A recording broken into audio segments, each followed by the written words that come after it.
దానికి కూడా దిక్కు లేకుండా పోయింది. మరి మీరు రాజశేఖర రెడ్డి గారి ఆశయాలను నిలబెట్టిన వాళ్ళు ఎలా అవుతారు అని అడుగుతున్నాం. అసలు రాజశేఖర రెడ్డి గారు బిడ్డలంటే, చదువుకునే బిడ్డలంటే, వాళ్ళ ఉద్యోగాలంటే ఎంత శ్రద్ధ చూపించేవారు. రాజశేఖర రెడ్డి గారు ఫీజు రీయింబర్స్మెంట్ ద్వారా ఎంతమంది బిడ్డలు డాక్టర్లు, ఇంజనీర్లు, ఎంబీఏలు, ఎంసీఏలు చదివారు కదా. మరి ఇప్పుడుందా ఆ పరిస్థితి? ఇప్పుడు ఆ పరిస్థితి లేదు కదా. కనీసము తల్లిదండ్రులే కూలీ నాలి చేసుకుని, అప్పు సొప్పు చేసుకుని బిడ్డలను చదివిస్తే కనీసం ఆ బిడ్డలకు ఉద్యోగాలు కూడా రావటం లేదు కదా. ఇందాక ఒక బిడ్డ చెప్పింది ఇక్కడ, అమ్మా మేము డిఎస్సి కోసం ప్రిపేర్ అవుతున్నాము, కానీ డిఎస్సి నోటిఫికేషన్లు రాక మా జీవితాలు ఏమైపోతాయో తెలియక అసలు ఏ ఉద్యోగానికి పనికి రాకుండా పోతున్నాము అని. ఇంకొక తమ్ముడు చెప్పాడు, చిన్న చిన్న ఉద్యోగాలు చేసుకుంటున్నాము, 8,000కు 10,000 అని ఆ అబ్బాయి చెప్పాడు. అంటే మన బిడ్డలు చదువుకున్నా కూడా, డిగ్రీలు పీజీలు చేసినా కూడా, చేస్తున్న పనికి, చదివిన చదువుకు ఏ సంబంధము లేకుండా వాళ్ళకు కనీసం పెద్ద పెద్ద పరిశ్రమలైనా వస్తే వాళ్ళకు ఉద్యోగాలైనా వచ్చేవి. పెద్ద పెద్ద పరిశ్రమలు ఎందుకు రాలేదు? ఎందుకంటే మనకు ప్రత్యేక హోదా లేదు కాబట్టి. మనకు ప్రత్యేక హోదా 10 సంవత్సరాల కింద బీజేపీ ప్రభుత్వం ఇవ్వాల్సి ఉండే, కానీ అది ఇవ్వలేదు. 10 సంవత్సరాల నుంచి చంద్రబాబు గారు ముఖ్యమంత్రిగా 5 సంవత్సరాలు ఉన్నారు, జగనన్న గారు ఇంకొక 5 సంవత్సరాలుగా ఉన్నారు.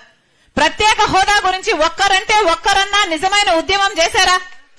ఈ 5 సంవత్సరాలుగా ఒక్కసారైనా మాకు ప్రత్యేక హోదా లేకపోతే మేమిక్కడ నుంచి కదిలేది లేదు అని 25 మంది ఎంపీలున్నారే మన ఆంధ్ర రాష్ట్రానికి. 25 మంది ఎంపీలున్నారు. ఏం గాడిదలు కాస్తున్నారు? ఆ రోజు జగనన్న గారు చెప్పలేదా? తెలుగుదేశం వాళ్ళని తిట్టలేదా ఆ రోజు జగనన్న గారు చెప్పిన మాట, రండి మూకుమ్మడిగా రాజీనామాలు చేద్దాం, మనకు ప్రత్యేక హోదా ఎందుకు రాదు అని చెప్పాడు జగనన్న గారు ప్రతిపక్ష నాయకుడిగా. మరి ఇప్పుడు ముఖ్యమంత్రిగా ఉన్నాడు కదా, మరి ఎందుకు చేయలేదు మూకుమ్మడి రాజీనామాలు? ఒక్క ఎంపీ అయినా రాజీనామా చేశాడా? ఒక్కరైనా కొట్లాడారా? 25 ఎంపీలున్నారు ఆంధ్ర రాష్ట్రానికి. ప్రతి దానికి బీజేపీ పార్టీకి వంత పలుకుతారు, ప్రతి బిల్లుకు మద్దతిస్తారు. ఎందుకని? మన రాష్ట్రాన్ని వాళ్ళంత చిన్న చూపు చూసినప్పుడు, మనకు ఒక్క వాగ్దానం కూడా వాడు నిలబెట్టుకోనప్పుడు మనం ఎందుకు వాళ్ళకు వంగి వంగి దండాలు చేస్తున్నాం? ఈ వైసీపీ అయినా, జగనన్న గారైనా, తెలుగుదేశం పార్టీ అయినా ఎందుకు వంగి వంగి దండాలు చేస్తున్నారు? ఎందుకు సాష్టాంగ పడుతున్నారు? ఎందుకు ప్రజల ప్రయోజనాలను తాకట్టు పెడుతున్నారు? మీ స్వలాభం కోసం ప్రజలను తాకట్టు పెట్టేస్తారా? మనకే గనక ప్రత్యేక హోదా వచ్చుంటే మనకు పెద్ద పెద్ద పరిశ్రమలు వచ్చేవి. కనీసం పట్టుమని 10 కొత్త పరిశ్రమలే లేవు. మన బిడ్డలకు ఉద్యోగాలు లేవు. ఆఖరికి ఏమవుతుందంటే ఉద్యోగాలు ఇక్కడ లేక మన బిడ్డలంతా వలస వెళ్ళిపోతారు. ఇదేనా మనకు కావాల్సింది?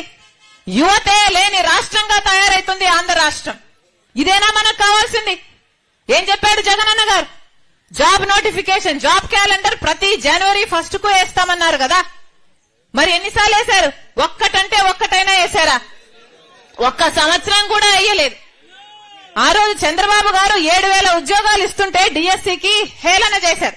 సిగ్గులేదా? 25,000 ఉద్యోగాలు ఖాళీగా ఉంటే 7,000 ఎందుకు వేస్తున్నారు అని అడిగాడు జగనన్న గారు. మరి ఈ రోజు 30,000 ఉద్యోగాలు ఖాళీగా ఉంటే మీరు మెగా డిఎస్సి 25,000 ఉద్యోగాలు ఇస్తాము అని మీరే మాట చెప్పాక, వాగ్దానం చేశాక, ఈ రోజు మెగా డిఎస్సి లేదు, ఒక దగా డిఎస్సి అని 6,000 ఉద్యోగాలకు ఇప్పుడు నోటిఫికేషన్ వేస్తాడట. ఎప్పుడు? ఇక 2 నెలలు ఉంది ఎలక్షన్లు. అప్పుడు ఇన్నాళ్ళు నిద్రపోయారా? కుంభకర్రులా మీరు? ప్రజల గురించి ఎప్పుడు ఆలోచన చేశారు? మీరా రాజశేఖర రెడ్డి గారి ఆశయాలను నిలబెట్టేది? రాజశేఖర రెడ్డి గారు మాట తప్పని, మడమ తిప్పని నాయకుడు. రాజశేఖర రెడ్డి గారు ఉండుంటే వాళ్ళకి ఎంత బలమై ఉండో. ఇవన్నీ రాజశేఖర రెడ్డి గారు నా కళ్ళ మీదనే ముందరనే ఆకాశానికి ఎత్తేశారు. అంత గౌరవం ఉంది వాళ్ళకి రాజశేఖర రెడ్డి గారి మీద. అందుకనే ఈ రోజు రాజశేఖర రెడ్డి బిడ్డ కాంగ్రెస్ పార్టీలో మళ్లీ అడుగుపెట్టింది. మళ్లీ చెప్తున్నా, మీరు 5 సంవత్సరాలు చంద్రబాబు గారికి అవకాశం ఇచ్చి చూశారు. 5 సంవత్సరాలు జగనన్న గారికి కూడా అవకాశం ఇచ్చి చూశారు. చంద్రబాబు గారు ప్రత్యేక హోదా తేలేదు, పోలవరం తేలేదు, రాజధాని కట్టలేదు. పోనీ జగనన్న గారు మూకుమ్మడి రాజీనామాలన్నాడు, పెద్ద పెద్ద మాటలు చెప్పాడు, నిరాహార దీక్షలు చేశాడు. ముఖ్యమంత్రి అయినాక అన్ని మర్చిపోయాడు. ఈనాదే లేదు ప్రత్యేక హోదా, ఈనాదే లేదు పోలవరం ప్రాజెక్ట్, ఈనాదే లేదు రాజధాని. అందుకే చెప్తున్నాం, అందరూ బీజేపీ పార్టీకి లొంగిపోయిన వాళ్ళే. ఈరోజు బీజేపీ పార్టీ అంటే ఎక్కడో లేదు మన రాష్ట్రంలో. బీజేపీ పార్టీ అంటే వీళ్లలోనే ఉంది. మన రాష్ట్రంలో ఒక్క బీజేపీ ఎమ్మెల్యే లేడు, ఒక్క బీజేపీ ఎంపీ కూడా లేడు.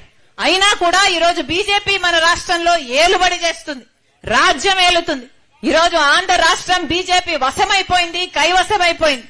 ఎందుకంటే ఈరోజు అటు ప్రతిపక్ష నాయకుడైనా, ఇటు అధికార పక్షం నాయకుడైనా, ఇటు జగనన్న అయినా చంద్రబాబు గారైనా ఇద్దరు బీజేపీకి సాష్టాగపడుతున్నారు. కాబట్టి ఇద్దరికీ బీజేపీ కావాలట. బీజేపీ ఏమో ఇద్దరితో డ్యూయెట్లు వాడుతుంది. ఇది ట్రయాంగిల్ లవ్ స్టోరీ కాదా? ఏమిటిది? ఏమిటయ్యా?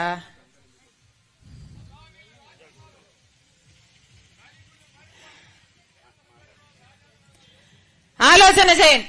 అందుకే చెప్తున్నాం, మళ్ళొక్కసారి ఈ మోసపు రాజకీయాలు నమ్మకండి.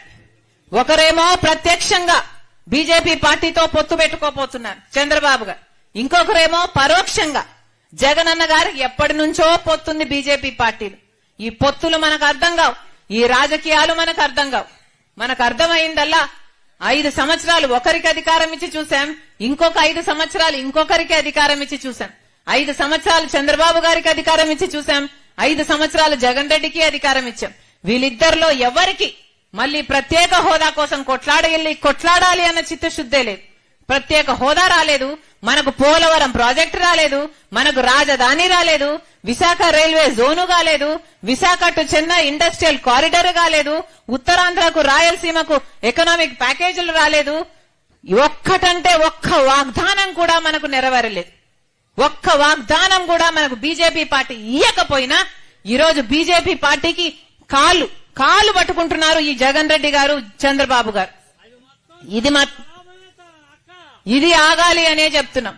మనకు ప్రత్యేక హోదా రావాలి అన్నా, మనకు పోలవరం ప్రాజెక్టు పూర్తి కావాలి అన్నా, మనకు రాజధాని కావాలన్నా, మన రాష్ట్రం బాగుపడాలన్నా, మన వ్యవసాయం పండుగ కావాలన్నా, మన రైతులకు మళ్లీ రుణమాఫీ జరగాలన్నా, మన బిడ్డలకు ఉద్యోగాలు రావాలన్నా, ఇవన్నీ ఒక కాంగ్రెస్ పార్టీకి మాత్రమే సాధ్యమవుతుంది అని నేను మనస్ఫూర్తిగా విశ్వసిస్తున్నా.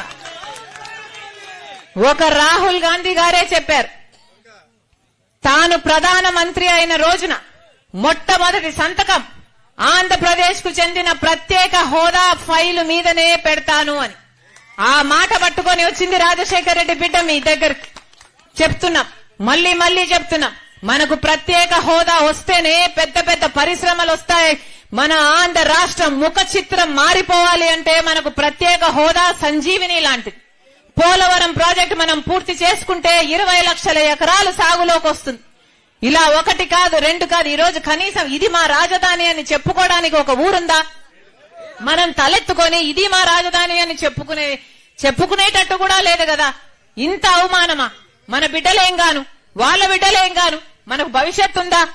మన భవిష్యత్తు ఇలాగే అంధకారం అయిపోకుండా ఉండాలి అంటే మీరు మనసు పెట్టి ఆలోచన చేసి నిర్ణయం తీసుకోవాల్సిన సమయం వచ్చింది.